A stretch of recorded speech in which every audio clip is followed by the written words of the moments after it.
Welcome back. आज हम लोग एक्सरसाइज 1.1 स्टार्ट करने जा रहे हैं। तो क्वेश्चन नंबर 1 देखेंगे, page number 5, exercise 1.1। Question number 1 क्या बोला है? Express each number as a product of its prime factors. मतलब कुछ नंबर दिया गया है, इसको प्रोडक्ट के आकार में लिखना है। किसका? Prime factors. क्वेश्चन नंबर 1 कितना दिया है? 140। तो हम लोग नॉर्मल जैसा छोटी उम्र में करते थे, 140 को तोड़ेंगे। 2 7 40, 2 35, 5 7। तो क्या मिला यहाँ पे? 2 इंटू 2 इंटू 5 इंटू 7। तो यहाँ पे देखना पड़ता है कि क्या क्या आया है। ये 2 आया है, 5 आया है, 7 आया है। ये तीनों ही क्या है? Prime numbers. They are prime numbers. इसका मतलब हम लोग 140 को क्या कर दिया? प्राइम फैक्टर्स के प्रोडक्ट के आकार में, गुण के आकार में लिख दिया। उसी तरीके से 2 नंबर वाला कितना है? 156। तोड़ेंगे उसको।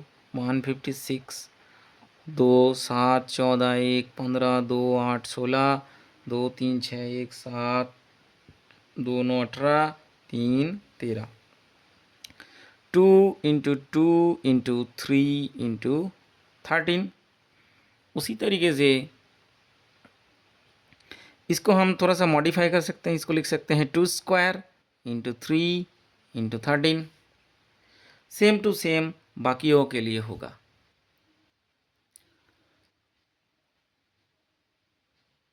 फिर से देखता हूँ, नेक्स्ट वाला क्या है? 3825। पीछे 5 है इसलिए 5 से कर रहा हूँ। 5 7 35, 1 36, 5 7 35, 3 38, 32, 5 6 30, 32, 5 5 25। 5 1 ज़ा 5 और 2 मिला के 27, 26, 5 5 25, 5 1 ज़ा 5। फिर से 3 से चलेगा। 3 5 15, 3 3 17। तो 3825 इक्वल टू 5 का स्क्वायर, 3 का स्क्वायर इंटू 17। उस तरीके से बाकी सब करेंगे। 5005।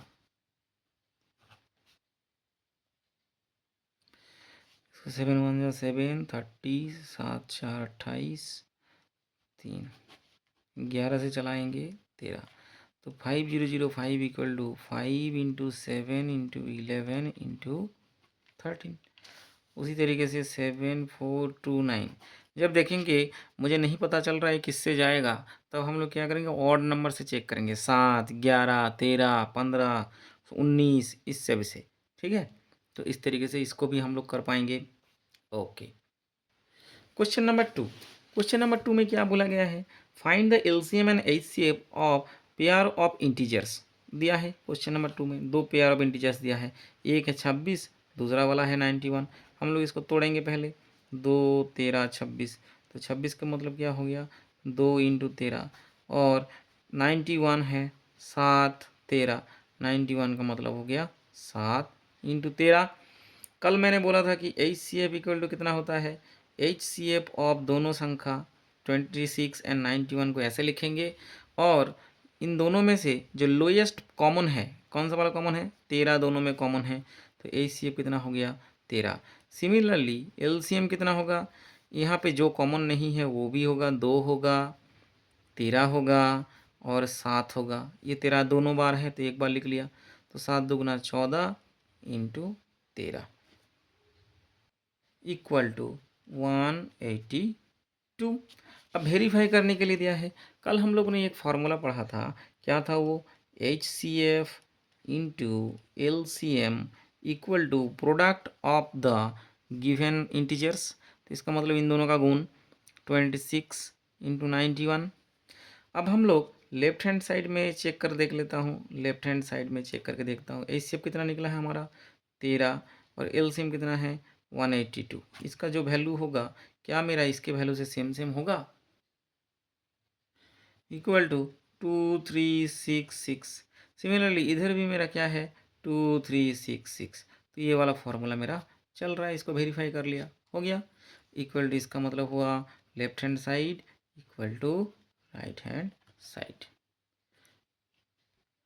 अब हम लोग क्वेश्चन नंबर 3 पे चलते हैं।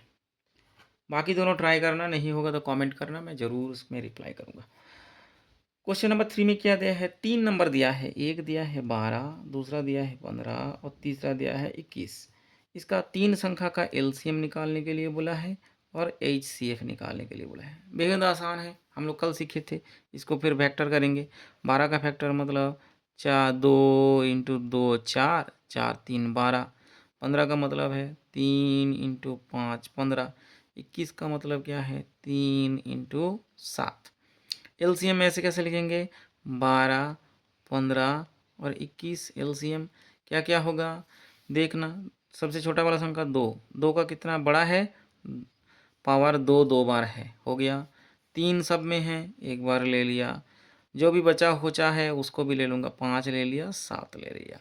मल्टीप्लाई करूँगा 4 into 3 into 5 into 7।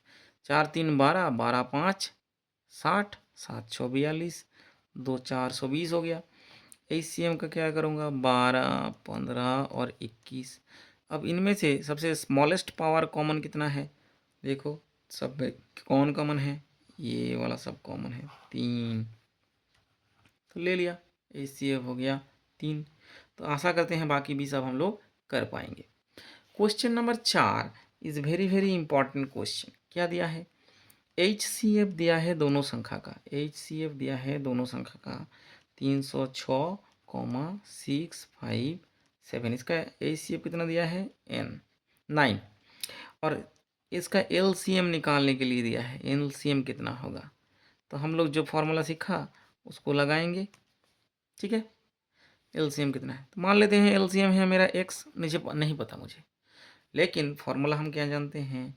H C F into L C M, H C F into L C M equal to multiplication of the integers. तो 306 इंटू 657।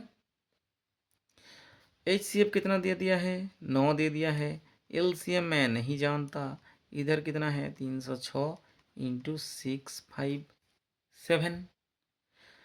तो जब समाधान करते हैं तो 9 इधर गुण है, इस तरफ राइट साइड में जब आता है तो क्या हो जाता है? भाग हो जाता है। 306 इंटू 657 डिवाइडेड बाई 9। काटते हैं 3 से, 3 3 जा 9, 102। फिर से इसको काटते हैं 3, 3 3 जा 9, 1 10, 3 4 12। तो x इक्वल टू कितना हो गया? 34 इंटू 657। मल्टीप्लाई कर लेना, आंसर आ जाएगा। वेरी वेरी इंपॉर्टेंट क्वेश्चन ये वाला फॉर्मूला याद रखना। नेक्स्ट क्या बोला है? एक क्वेश्चन दिया है 5 नंबर वाला, 5 नंबर वाला एक क्वेश्चन है। क्या है? बोला है check whether 6 to the power n, 6 to the power n एक संख्या दे दिया, क्या इसका लास्ट डिजिट या फिर यूनिट डिजिट, लास्ट डिजिट, क्या इसका जो लास्ट डिजिट है ये 0 आ सकता है? जहाँ पे n क्या है? Natural number, n natural number है। नेचुरल नंबर का मतलब क्या है बोलो? नेचुरल नंबर कहाँ से स्टार्ट होता है? 1 2 3 डॉट डॉट डॉट ऐसे करके। तो मैं एक बार नॉर्मल चेक करके देखता हूँ, उसके बाद इसके पीछे जो लॉजिक है उसको बोलूँगा। तो अगर 6 टू द पावर 1 करेंगे, n की जगह 1 पुट करेंगे तो कितना आएगा? 6। अगर 6 के पावर 2 पुट करूँगा तो लास्ट में कितना आएगा? 36। 6 के पावर 3 पुट करेंगे तो 36 इंटू 6 मतलब 216। ऐसे करते करते जाएगा। तो तुमको देखो यहाँ पे लास्ट डिजिट कितना मिला? 6। इधर लास्ट डिजिट 6, यहाँ पे कुछ नहीं सामने मतलब 0, तो लास्ट डिजिट कितना हुआ? 6। तो कहीं पे भी तुमको दूर दूर तक 0 नज़र आ रहा है? नहीं आ रहा है। ओके, अब मैं क्या करता हूँ? 6 टू दी पावर n को, 6 टू दी पावर n को क्या मैं लिख सकता हूँ? 2 into 3 whole to the power n, 2 3 6 है ना।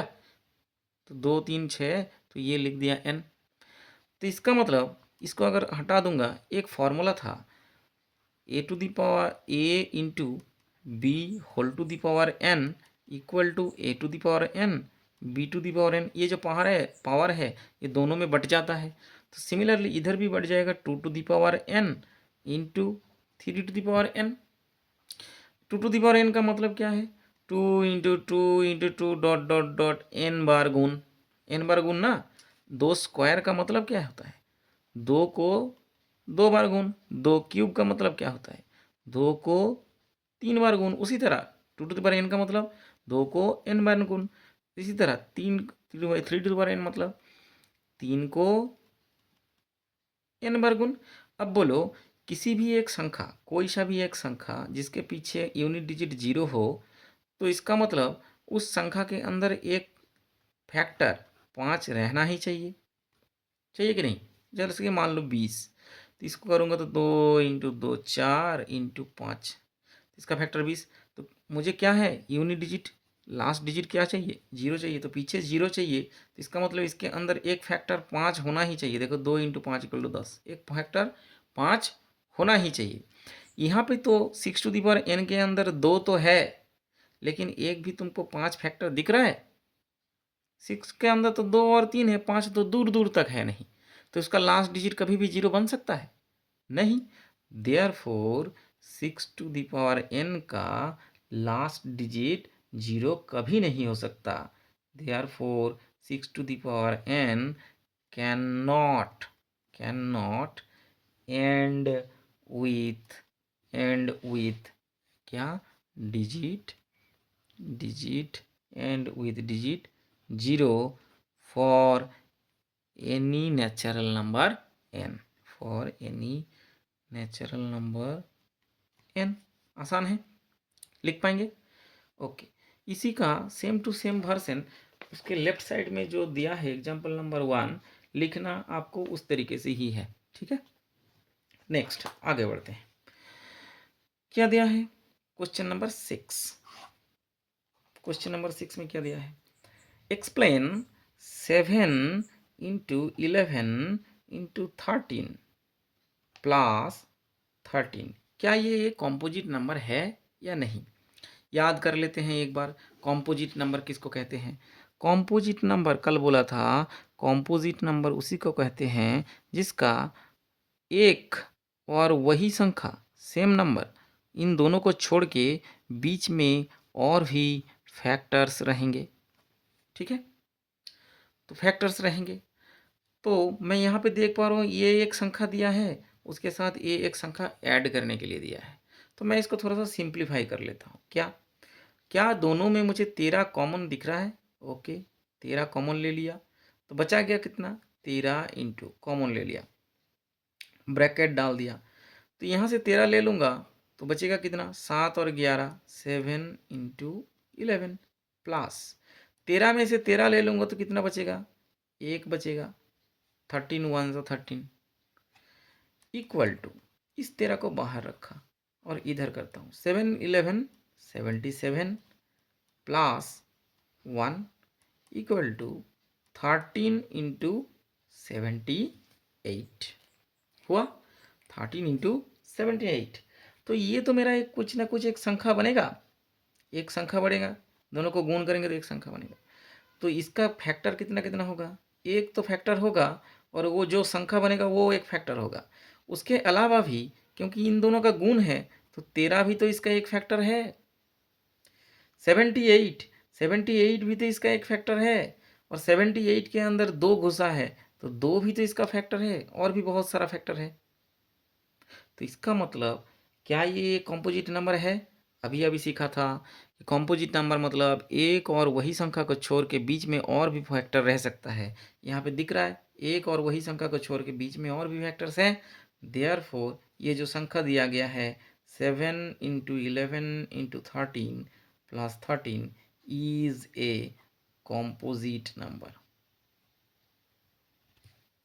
हो गया कॉम्पोजिट नंबर, आसान है। दूसरा वाला करते हैं, आइए अब दूसरा वाला करते हैं। क्या दिया है 7 into 6 into 5 into 4 into 3 into 2 into 1, इतना दूर इंटू है, उसके बाद प्लस।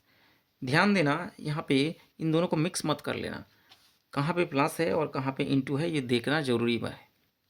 अब क्या करेंगे, इधर भी 5 है इधर भी 5 है, तो पहला प्रोसेस 5 दोनों में से है, कॉमन ले लूँगा।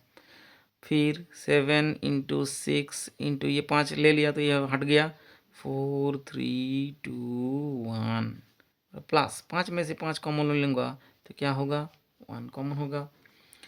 तो ये 5 बाहर, तो इसमें गुण करते हैं, 3 दूगुना 6, 6 4 24 और 7 6 42, 42 इंटू 24 प्लस 1 क्या हुआ, 5 इंटू इन दोनों को गुण करोगे तो मिलेगा तुमको 1008 प्लस 1 इक्वल टू 5 इंटू इन दोनों को ऐड करो 1009।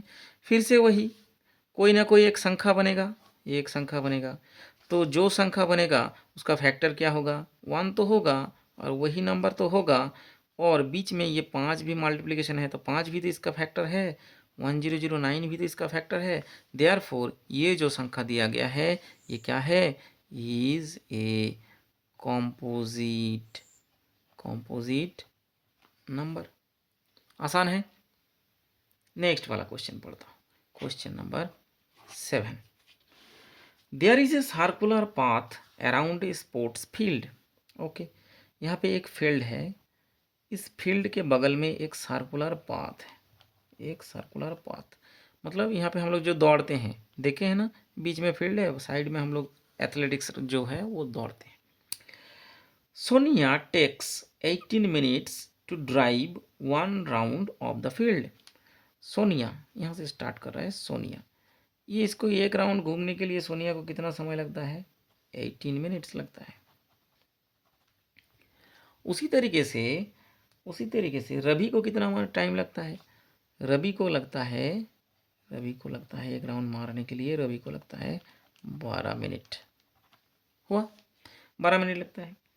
Suppose they have start at the same point at the same time and go in the same direction. दोनों ही एक ही जगह से स्टार्ट किया, एक ही समय से स्टार्ट कर रहा है और एक ही डायरेक्शन, मतलब ये इधर ये उधर उल्टा पुल्टा नहीं, दोनों ही एक ही तरफ दौड़ रहा है। ठीक है, पूछा है how many minutes will they meet again at the starting point. How many minutes will they meet again at the starting point. हम लोग क्या करेंगे, इसका ये भी घूमता रहा, ये तो जिसका 18 मिनट लगता है वो स्लो धीरे धीरे जा रहा है, जिसका 12 मिनट लगता है वो ज़्यादा स्पीड में जा रहा है, तो ये एक बार ये घूम लिया तो तब तक के लिए ये शायद यहाँ तक पहुँचे, है ना। तो हमको पूछा है ये कितने समय बाद ये दोनों आपस में फिर से वही जगह मीट करेगा। आसान है, जब भी हमको बोलेगा starting at the same direction, same point and same time, ये तीनों शब्द जब रहेगा तो हम लोग इसमें क्या करेंगे, इसका एलसीएम निकालेंगे। किसका एलसीएम निकालेंगे, 18 और 12 का एलसीएम निकालेंगे। कैसे, इसका फैक्टर बनाएंगे, 2 9 18, 2 3 3, इधर हो गया 2 6 12 2 3, तो 18 मतलब हुआ 2 इंटू 3 स्क्वायर और 12 मतलब हुआ 2 स्क्वायर इंटू 3। अब क्या होगा, अब हम लोग एलसीएम निकालेंगे, LCM of 18 12 equal to, LCM मतलब जिसका ज़्यादा है वो लेना है। 2 स्क्वायर का कितना है, यहाँ पे 2 है, यहाँ पे 2 स्क्वायर है तो 2 स्क्वायर ले लिया। यहाँ पे 3 है, ये 3 स्क्वायर, दोनों में कौन बड़ा है, 3 स्क्वायर बड़ा है तो ले लिया। 2 का स्क्वायर कितना 4 और 3 का स्क्वायर कितना 6 इक्वल टू 24। सॉरी यहाँ पे कैलकुलेशन करना, ये 9 होगा, 3 स्क्वायर 9 9 4 36, तो इसका मतलब 36 मिनट बाद सोनिया और रवि फिर से एक जगह मीट करेगा। Thanks for watching.